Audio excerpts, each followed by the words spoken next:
Selena Perry joins us today here at the Login Lounge from Sue Ryder Care. Hello. Hello there. How are you? You all right? Yeah, I'm not too bad, thank you. Yourself? Yeah, not too bad. So, your Sue Ryder Care shop is where? Obelisk Way in Camberley. Okie dokie. So, why, first of all, did you want to be part of Sue Ryder? I started off Sue Ryder as a volunteer, going back 2012, and it was just to give something back to the community. I liked what they did and what they stood for. Did you look at other charities and stuff? I did, but the fact that they help people with life-changing illnesses, neurology care, they've got their hospices, that actually stood out for me a lot more. They're all great charities, but that one was more for me. Well, one resonates with you more than others, doesn't it? Yeah. So that's it. So it kind of helps people with neurological conditions? Palliative care, neurological, and then we've got the hospices and bereavement as well. Wow, so it's quite a lot. So you sort of front up the one of the shops, do you? Yeah, manager of the Camberley branch. I started off volunteering in the Hersham branch, where I became the supervisor. Yeah. And then about a year later, I moved over to Camberley and became the manager, where I've been for the last 6 years. Because that's probably a paid role then, isn't it? Because the responsibility that goes alongside it. Yeah, the supervisor was paid as well. But because I live in Camberley, it made sense to move over. One thing that's really interested me about shops like that, charity shops, is the amount of stuff that you get donated. And how do you, find the patience to go through it, sort through it? What do you do with it all? You can't possibly keep it all. I'm very lucky. I've got a very good team of volunteers, and without them I couldn't do what I do. It does take time to go through it all, and 90% of the stuff we're able to sell in store. Others we rotate to other Sue Riders if we get too much stock. We also have our eBay page. We put things on. Okay. We've got a company we use called Ziffit for any books that we can't sell, and Cash Cow as well for any metals. So we have lots of different avenues for selling the stuff. And anything that's not good enough, we get money for the rag and the weight. Oh, right, okay. So literally we can process absolutely everything and get money from everything. And you must have to be a certain mindset to be able to do all that kind of stuff, because I think I'd probably get overwhelmed with all the bin liners myself. Yeah, I actually prefer the organised chaos. For me, I work better. My volunteers hate it when I say to customers, yeah, we'll take everything, don't worry, and it's mounds and mounds of and it. They're going... She's at it again. She's done it again. Yes. I think they love it when I'm on holiday because I can't see what they're doing. And then there's all the ironing and steam ironing that goes on in the back. Do you do that? We did do steaming, but because there's so much stock to steam, and 9 times out of 10 people take it home and wash it anyway, unless it's really, really creased. We'll steam it. It's the same with items like bric-a-brac. We've got to wash some of it because obviously you don't know the story behind it. No, something's been in people's garages and sheds for so long. So there's a lot more that goes on out the back than just the front shop looking pretty. I bet that's a whole podcast on its own, actually. Oh, it is. It could be like it could be actually like Christmas. You've got all these boxes. You don't know what's in one. Do you get tempted? You go, I really love that, and before you've priced it up, you go, I'll have that one, and I'll donate 5p. There is so much.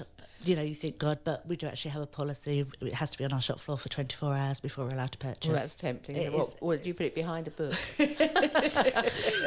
I mean, in various times in my life, I really love that dress, whatever it might be. So you put it in the top section in the shop or something. Put it in a vase. Put it in a different area. Yeah. Put it behind the CDs. It has been when I've been working on the till and a piece of clothing's come up. I thought, God, I wish I'd seen that. I know. And it's just like, because I'm always so busy doing the paperwork and the back end and trying to run the team, I actually miss so much that goes through. It's like, I wish I saw that. Because there's a lot of organisation, isn't there? We're talking about just the stuff being donated, but the whole management of it must be really difficult. It's time consuming. But like I said, because I've got such a strong team, I've got a great supervisor, I've got a team of 8-9 volunteers, and they all have their own little sections that they work on. So one lady, for example, does all the bric-a-brac shoes, one does the toys, one does this in the front of house. So I can literally just come in, they come in, and they just crack on. Have you noticed any changes in the last few years? Like in the old days, LPs, you couldn't shift them at all, and now And they're probably about 10p, and now they're probably way more. And then people come in searching. Yeah, we go through a lot of records, and that's actually one of the probably more time consuming, because I Google a lot of stuff. So, making sure if there's a record cover or a group I've not heard of, I'll have a quick look to see if it's somebody that's a little bit more than £1, £2 worth. But we sell a lot of records. How much does Val Doonican go for? Oh, Val Doonican? Oh, ancient. Rocking chair. Yeah, maybe. Yeah, we used to have the rocking chair. Oh, I know he did, but I was Come just on. wondering how much. And the jumpers. Yeah. Oh, yeah, I know he did. Yeah, I'm just telling you. I'm just filling you in on the information about Val Doonican. And you're older than me. I think this is before my time. You've not heard of Val Doonican? No, I am lousy with artists. See, I can sing along to a song, but I couldn't tell you who sings it. Oh, how much would a Rod Stewart one go for? Depends on the album. They're normally about £150, £2, but we've had albums, Beatles and everything, we've put out for 10, 20s. And they've gone? Yeah. That's brilliant. And does all the money go to the charity? I think it's about 80% goes full to the charity. But then obviously with any charity, It's admin. it's admin. Yeah, but 80% of it goes straight to the charity. So let's go back to the beginning then. Sue Ryder, who was she? Right. She was, you're not going to have to think now. She was a lady, she was in the forces, and I think she was helping more the medical side of it. When she came out, she just wanted to help the unfortunate ones. Right, as you can stop, because I think I'm going to get it all muddled up. Yeah, And I that's don't fine. want it to be Don't right. ask her the question about that. We'll All just right. talk about the charity shop. All right, okay, yeah, we'll Yeah. forget that one. Yeah, because I know how she started, but Yeah, you Thinking don't want to about get it. intricately wrong. Yeah, Don't ask. We'll go And back to and go they'll back to the kill me. shop. Go back to the shop. Go back to the shop bit Okay. because I can. Cut that. So you mentioned that I love a good charity shop, and when I go in there, I look at the clothes, I look at the CDs, for instance. I always build up my Now collection of the CDs. Do you know what Now ones you have and haven't No, got? this is the thing. I need to put this in my phone, Beverly, because I always end up buying ones. Oh, I've got that one already. When I got home, but obviously it's charity, so I don't mind actually, spending £1, £2, or whatever on a CD because I'm not spending a whole fortune. So that's how I build my collection. That's of a them. really, really good idea. Plus these jeans here that I'm wearing today came from a charity shop. yep. £15 in a charity shop. Bargain. That's exceptional, isn't And, some of the clothes that you do get, you're probably thinking, they almost look new. Have they been worn? Yes. Yeah, we actually get quite a lot with the labels still on them. Really? And some of the prizes that are on these labels, you think, why didn't you take them back, or why haven't you worn it? And You wonder about the story behind it. Yeah, I was don't going to you? say, do you get backstories of some of these clothes that you receive? not necessarily on clothes, but on items with bric-a-brac and things like that. When the elderly gentleman comes in, and he will tell you the whole story of that it was his wedding present, and it's been passed down, and now his children don't want it, and it's quite nice to hear all of those sort of things, because if it wasn't for them guys bringing stuff into us, we wouldn't be able to do what we do. So have you had anything like that looks like a charity shop item, then you go, oh my goodness, this is £250,000 worth of stuff? The best item I had in, and it was through eBay, and we've got a lot of lighters, and we're not allowed to sell them in store. Lighters, that's an odd thing to Yeah, but the old clipper ones and things like that, we get loads of weird things donated in, as you can imagine. But I sent these a lot off to eBay, and this one particular lighter, I didn't know nothing about names on it or anything. And at the end of the auction on the Sunday, I had to phone my boss. I said it went for £850. And it was called a Charles lighter. Doesn't mean anything to me, but now I look out for them. Oh, really? Yeah. So what does this look like exactly? Well, it's just it's about this big. But there are those gems in there. That's why it's like I said, every day looking through boxes and things. It's like a treasure Christmas. trove. It is like a treasure trove, yes. Little magpies going on. So I have to ask you the question: what is the most unusual unusual item that you've received to your shop? Can you remember? Oh, I can remember. Oh, okay. Let's say it. Are we like, yeah, we'll say it out loud. I was Say it going out. to say, my volunteers was going through some handbags, and there was used vibrators. You asked the question. What? Plural? There was vibrators. Oh my goodness me. So we do get some weird and wonderful, well, I wouldn't say wonderful, but on that. But we So get some surely the person donating that wouldn't have known they were in there. Somebody must have been donating them on their behalf. who knows? Don't know. You don't know that. That's one backstory she doesn't know about, We and don't she wanna- doesn't want to know about. Goodness No, me. so we do have some weird things, but yeah. That's Stunned you in your tracks now, hasn't it, Beverly? I expect you get some items you're thinking, oh, really? Do I have to sell this? Or do you pass them? Do you pass them on to another shop? I'm one of these people that will try and sell everything and anything. Right. There are some actually. Did you probably- sell those? No, unfortunately not. Oh, those right. those went Put them straight through to the the bin. dishwasher. Did you just have to throw them away? I suppose it's one of I those thought we were items getting off this you have to subject. throw. No. It's one of those items you have to throw away, I suppose, isn't it? Yeah, definitely. I was about to say Yes. it's a bit like batteries, Yeah. but I didn't mean it like that. You're digging yourself a bigger hole there, Beverly, aren't you? Okay, you like to sell anything and everything. Yeah. Was it your handbag? It wasn't. I don't have lots of handbags. When she moved the other week, that's what it was. You took it back, didn't you? Anyway, moving on.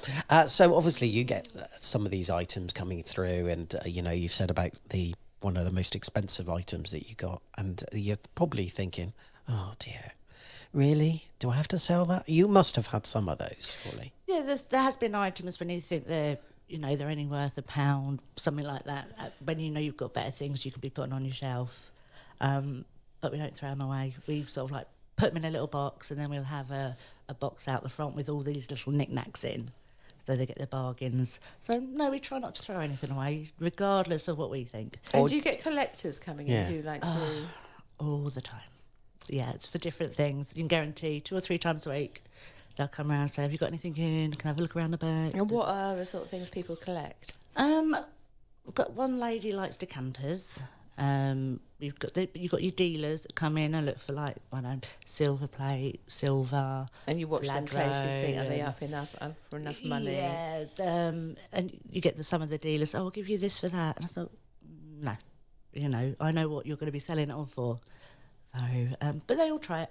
So you have to be a certain personality as well, quite assertive with them. Yes. Kind, but assertive. Yeah, it's having a joke with them when you say it as well. So so they think, oh, she's just messing about. Why is it when you go to a charity shop, I've seen it for myself, oh, can I have that for £1? Yeah. I know. But you're down on the prices. It's only £2 and you want it for £1. And it's for charity. Yeah. And something so worthwhile. Definitely. But we get it a lot. We do get it a lot. Unbelievable. That is crazy, isn't it? And you get some people that have they've donated items, they come back a week later. How much did you sell my decanter for? No, I've had people donate stuff and come back about a week or so later saying, oh, I shouldn't have donated that in. Have you still got it? I said, what? And we've all had it. And it's like, what bag was it? Oh, it was in a black bag. Well, if it's a week ago, we probably sorted it and it's thrown, It was in a black bin liner. Right, I love it. Yeah, there's a whole podcast about charity shops, isn't there? Really, I to be think there had. is. Isn't there?